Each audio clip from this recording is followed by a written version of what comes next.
En la madrugada del 18 de agosto del año 2000, poquito más allá de la medianoche, le comenzaron a mi esposa los dolores.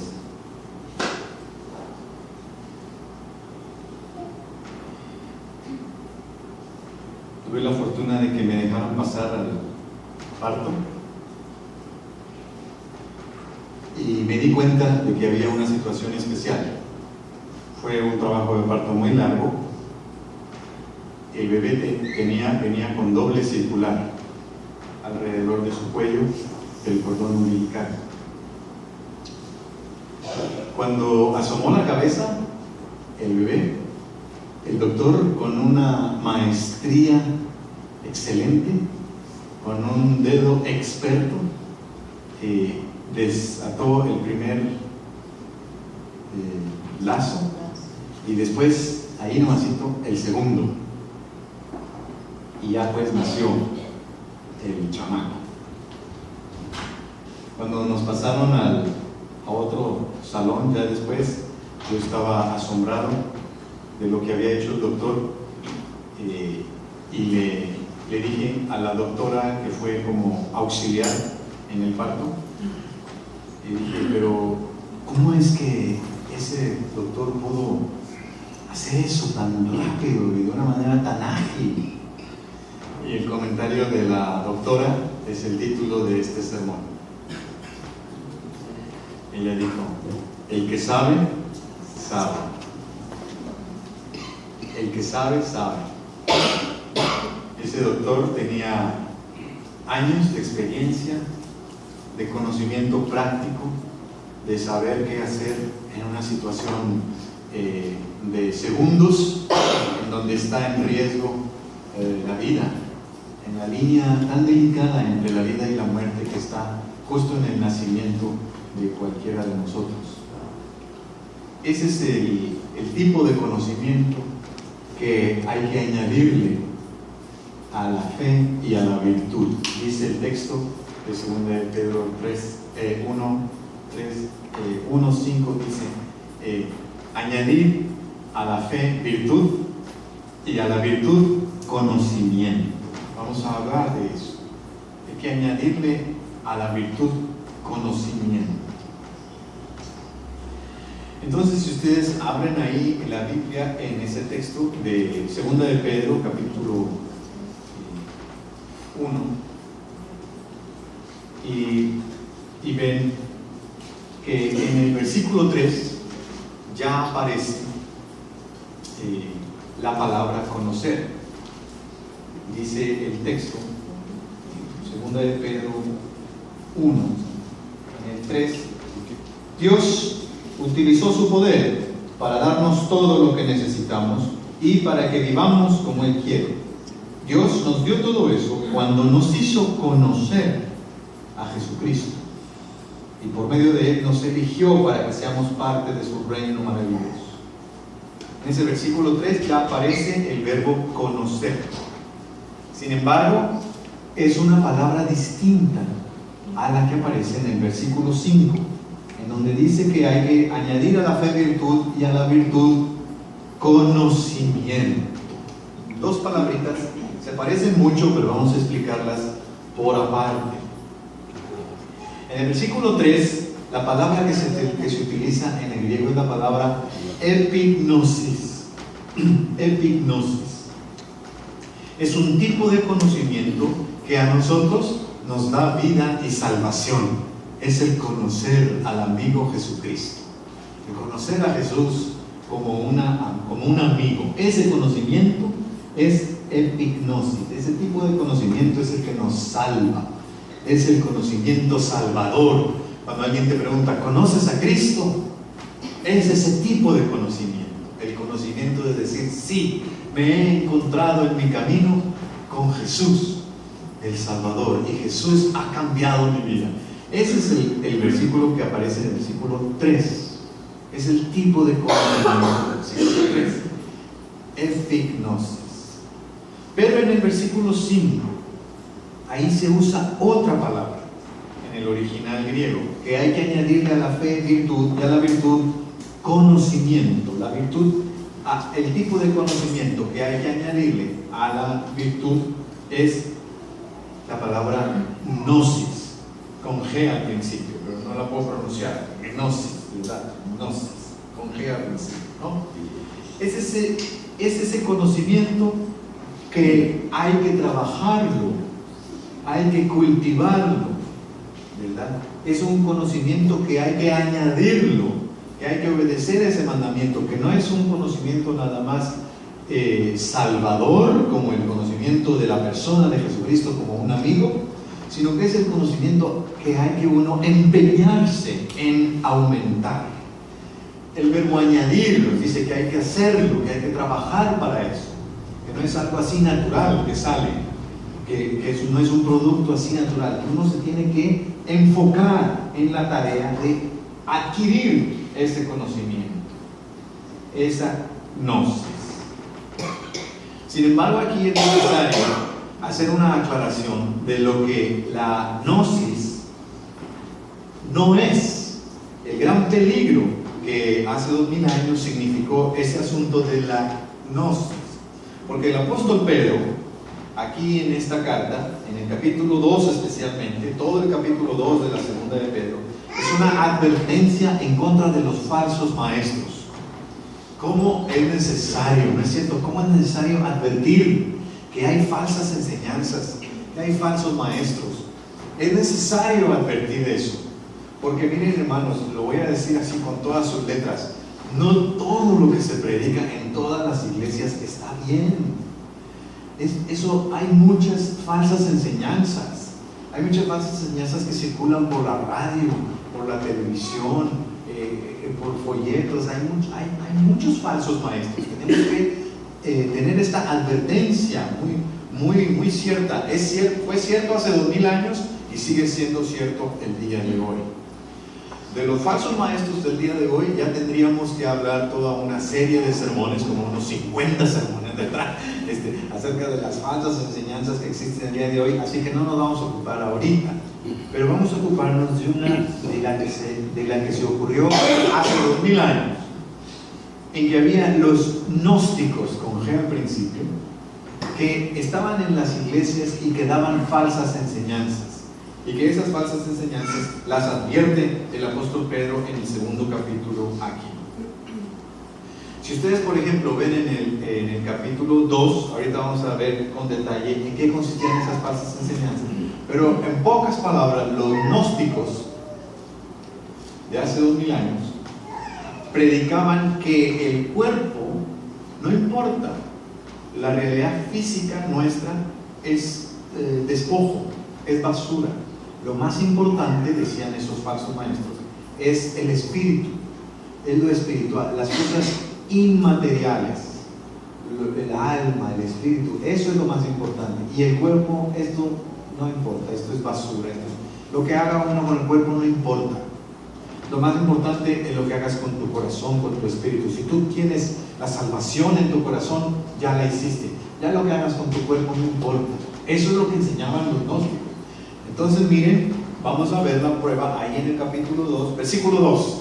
Si ustedes ven, segunda de Pedro 2, versículo 2, ahí hay una prueba. Dice aquí, estos falsos maestros, haciendo todo lo malo que se les antoje, hacen todo lo malo que se les antoja. No, esa es la versión que yo traigo. Ustedes tal vez, la versión que ustedes ven, vienen con otras palabras, pero es la misma idea. Y si vamos al versículo 10 de ese mismo capítulo, es importante, hermanos, que traigan su Biblia, que traigan su celular, que traigan su texto sagrado. Segunda de Pedro 2:10, otra vez se repite, estos falsos maestros son tercos, orgullosos y no tienen miedo de insultar, incluso a los ángeles, dice, y en la primera parte del versículo 10, viven haciendo todo lo malo que se les antoja. Viven haciendo todo lo malo que se les antoja. ¿Por qué? Porque ellos dicen, lo que hace uno con el cuerpo no cuenta. Lo que hace uno con el espíritu, eso sí cuenta. Pero si tú con el cuerpo te portas mal, eso no importa. Eso no es pecado. Eso es lo que enseñaban esos falsos maestros.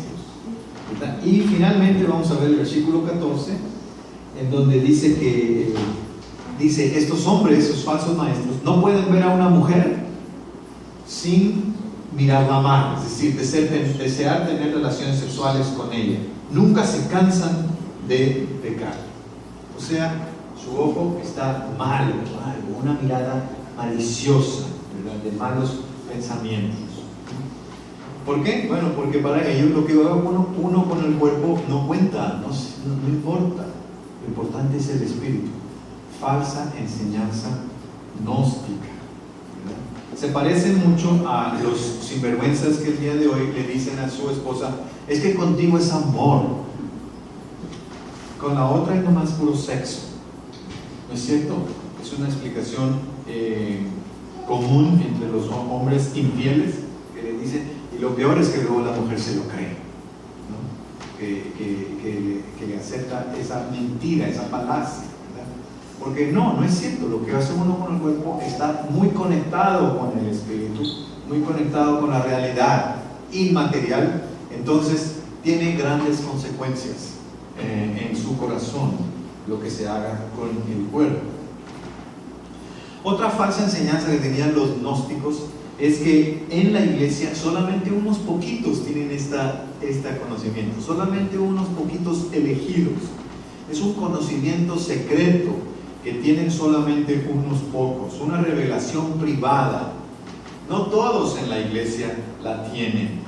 Esta gnosis, ¿verdad?, les permite a algunos estar más allá del bien y del mal y hacer lo que quisieran, ¿verdad?, sin tener ningún respeto por ninguna especie de restricción, de orden, de mandamiento, de límite, de prohibición. Como dice ahí, miran a una mujer y la miran ya con mal deseo y hacen todo lo malo que se les antoja. Ellos pueden traspasar pues los límites de la decencia sin tener ninguna culpa, porque se sienten los iluminados, son los libres y hacen con el cuerpo lo que quieren, y eso no altera su realidad espiritual, porque según ellos la realidad espiritual es mucho más importante que la realidad física. Eso no es el conocimiento que hay que añadirle a la fe y a la virtud. Estamos hablando de una gnosis, que es sabiduría práctica y entendimiento espiritual. El conocimiento que hay que añadirle a la fe y a la virtud es sabiduría práctica. Es saber cómo discernir entre lo bueno y lo malo. Es un tipo de sabiduría que no se logra solamente con inteligencia o con conocimiento de datos. No sirve solo saber, por ejemplo, cuál es el salmo más corto de la Biblia, o cuál es el salmo más largo de la Biblia, o cuántas veces aparece la letra O en la Biblia. Ese tipo de conocimiento no sirve para nada, ¿verdad? Es el conocimiento de saber qué hacer a la hora de la hora, a la hora de los fracasos, ¿no? ¿Sí? ¿Qué decisión tomar? Sabiduría práctica. Y para ese tipo de conocimiento, hermano querido, no hay de otra. Hay que leer los proverbios. Hay que dedicar nuestra atención a la palabra. Hay que leer los dichos de Jesús. Hay que conocer las enseñanzas de la palabra de Dios, ¿no? Hay que ocupar nuestra mente. Ahora sí digo, es un tipo de conocimiento al que hay que dedicarse.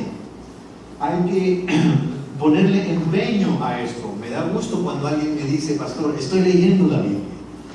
Qué bueno, síguela así y léela con ahínco y con profundidad. Y si hay alguna cosa que no entiendes, vamos a platicarla, ¿verdad? Vamos a buscar al Señor para que nos ayude a entender. Hay que aprender las enseñanzas del Evangelio, hay que conocer los dichos de Jesús, hay que distinguir que lo más importante es la justicia, la misericordia y la fe, y saber cómo aplicar justicia, misericordia y fe a nuestra vida diaria.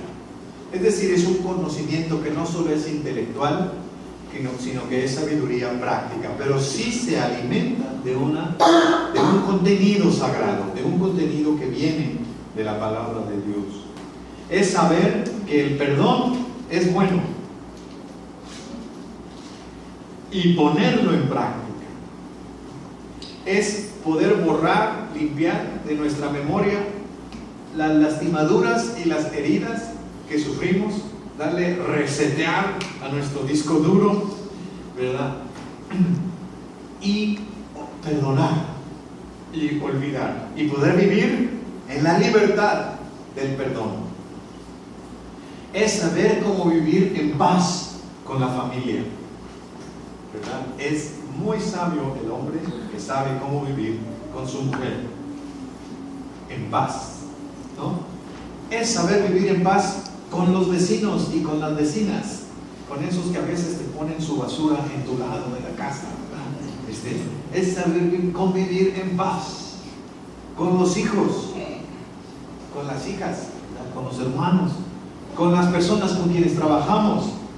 Es una especie de inteligencia emocional, ¿verdad? Es poder vivir tranquilamente con todos, funcionar de una manera positiva en tu lugar de trabajo, en tu escuela, en tu casa. Ese es ese conocimiento que no solamente viene de aprenderse la Biblia de memoria, sino de aplicar las verdades de la Biblia en tu vida diaria. Pero también el conocimiento que hay que añadir, esa gnosis que hay que añadir a la fe y a la virtud, es entendimiento espiritual. Es entendimiento espiritual. Es la habilidad de ver las cosas como son en realidad y no como parecen ser.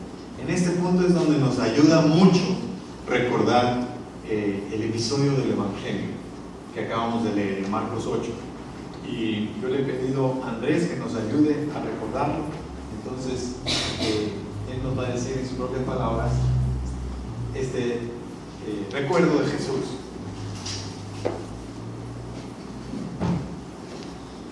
Bien.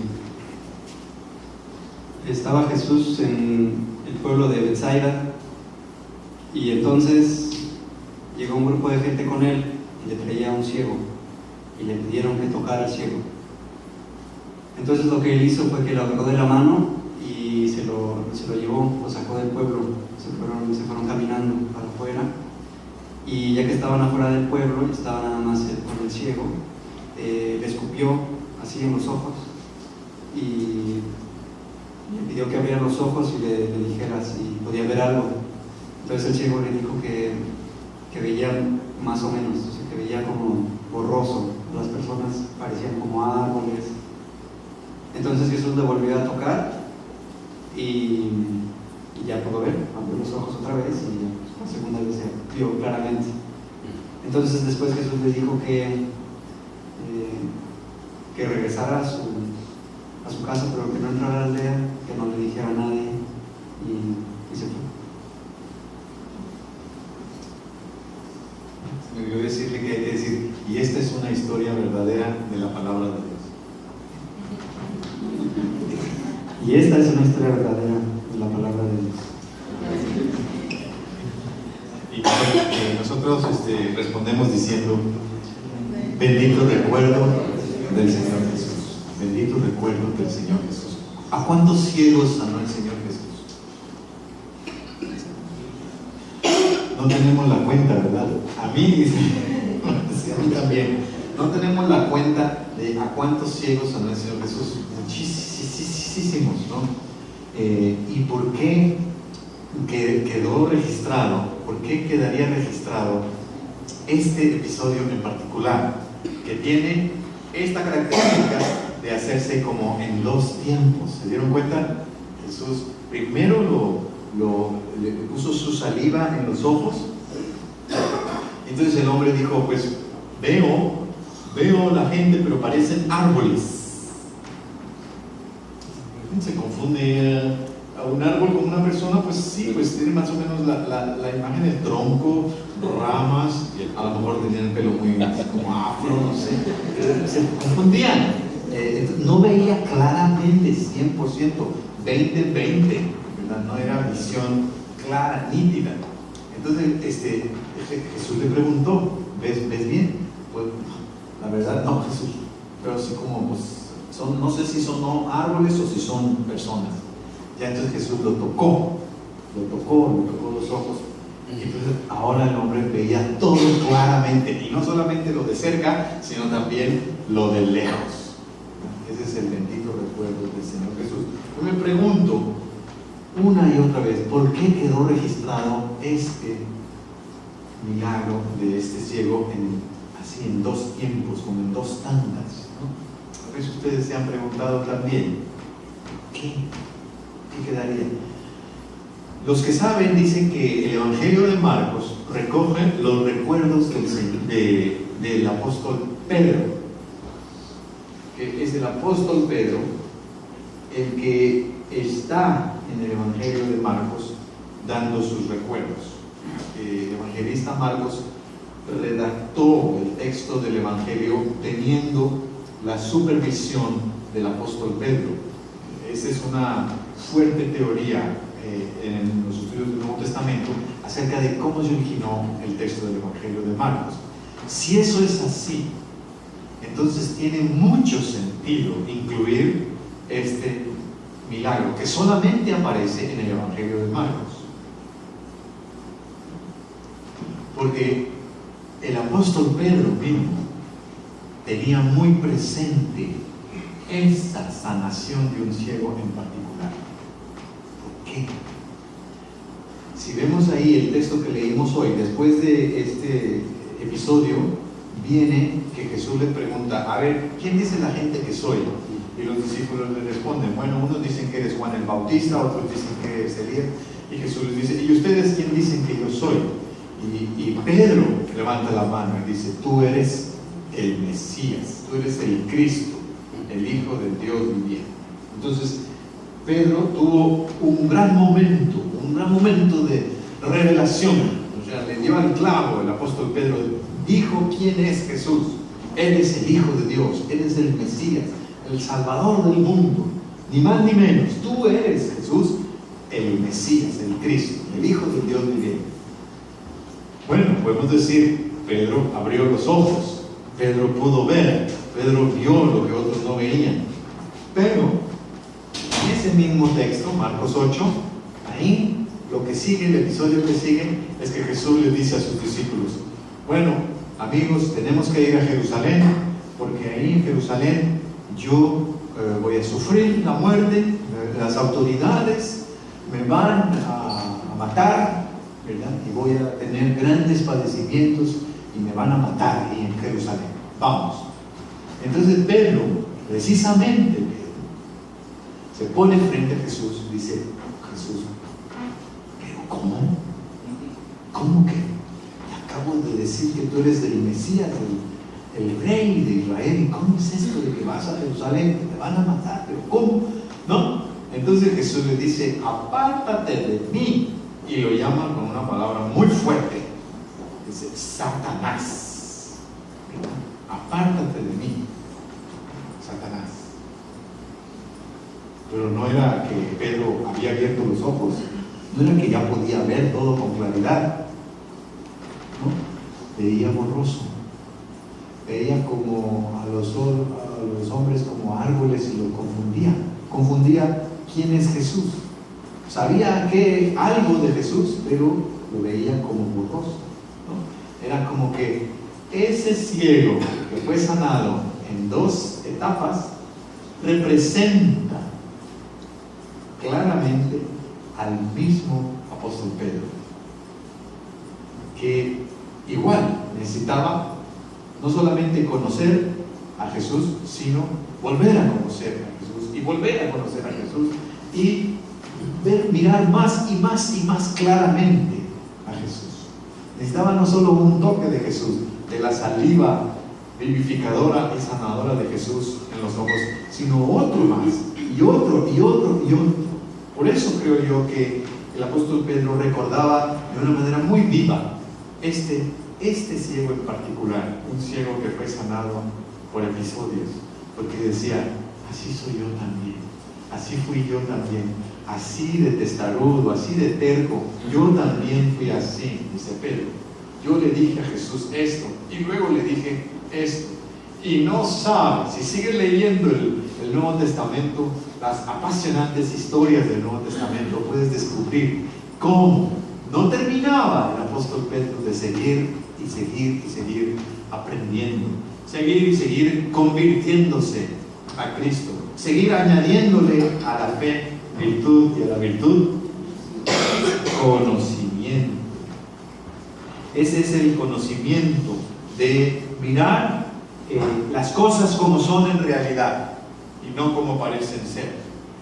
Es estar sobrio, es estar despierto, es estar lo contrario de sobrio, ¿verdad? Es embriagado. Entonces, no estar embriagado, es estar despabilado, no adormilado, ¿verdad? No, así que a medio, o sea, a todos nos ha pasado, ¿verdad? Cuando estamos medio dormidos y vemos las cosas medio como que en los sueños o en la realidad y se nos combina todo. Bueno, es estar despabilado, estar despierto, échate agua en la cara, abre los ojos, mira las cosas como son, no te engañes por las ideologías que andan de moda, todos los ismos que vienen y van. Mantén abiertos tus ojos para desenmascarar los engaños del enemigo de Dios y para ver las cosas como son, iluminados por la luz de Jesucristo. Los primeros cristianos cantaban un himno cuando se bautizaba a alguien. Ese himno está en Efesios 5:14 y dice así: despiértate tú que duermes y levántate de los muertos y te alumbrará Cristo. Hay un hermano allá en Monterrey que le puso música como de salsa, ¿verdad? Despiértate tú que duermes y te alumbrará Cristo. Ese es un himno bautismal, porque los primeros cristianos afirmaban, ellos y nosotros hoy en día también afirmamos, que cuando uno conoce a Cristo se despierta. Cuando uno conoce a Cristo es como si saliera de los muertos, saliera de la oscuridad y entrara a la luz, ¿verdad? Conocer a Cristo, ¿verdad? Este tipo de conocimiento es estar despierto, es abrir los ojos para ver la realidad tal como es y para entenderla. La luz de Cristo lo declara todo. Y entonces, hermanos queridos, al pan, ¿cómo se le llama? ¿Y al vino? Al pan se le llama pan y al vino, vino. La sencillez cristiana no se confunde con vanagloria y orgullo. El contentamiento con tener el sustento y el abrigo no se confunde con la avaricia, que es la idolatría del yo. La paz no se confunde con la guerra. Y algo muy típico de aquí, de nuestra región, del norte de México. La franqueza no se confunde con la grosería. La enfermedad no se confunde con la salud. La amabilidad no se confunde con las agresiones de todo tipo. El perdón no se confunde con la venganza. La generosidad no se confunde con el interés de todo el que no da paso sin guarache. La injusticia se llama injusticia.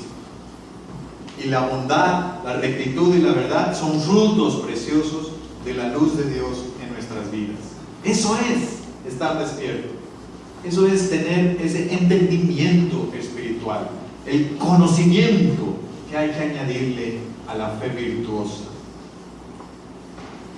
Ahora pensemos nosotros, si hubo alguien en nuestra historia que cuando íbamos naciendo también nos ayudó a nacer. Yo me acuerdo en mi juventud, cuando era estudiante, y tenía muchas dudas sobre la relación entre la fe y la ciencia. Yo estudiaba en la universidad, en la Facultad de Ciencias Biológicas. Tenía muchas dudas. ¿Cómo se relaciona la ciencia con la fe? Y esas dudas estaban ahogando mi fe. Y estaba yo en un momento de riesgo, como si tuviera una doble circular del cordón umbilical a punto de nacer espiritualmente.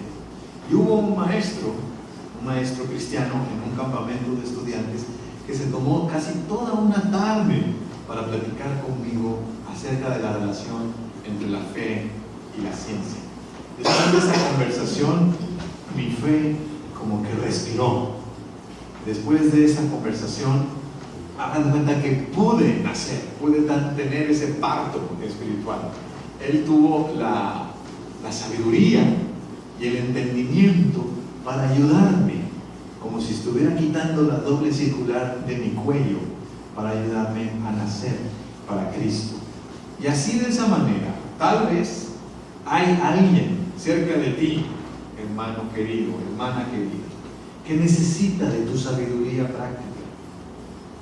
Puede ser alguien en tu casa o en tu escuela, no sé, alguien cerca de ti que necesita de tu entendimiento espiritual, necesita de tu sabiduría, para que tú le puedas ayudar a nacer a la vida eterna, a la vida nueva.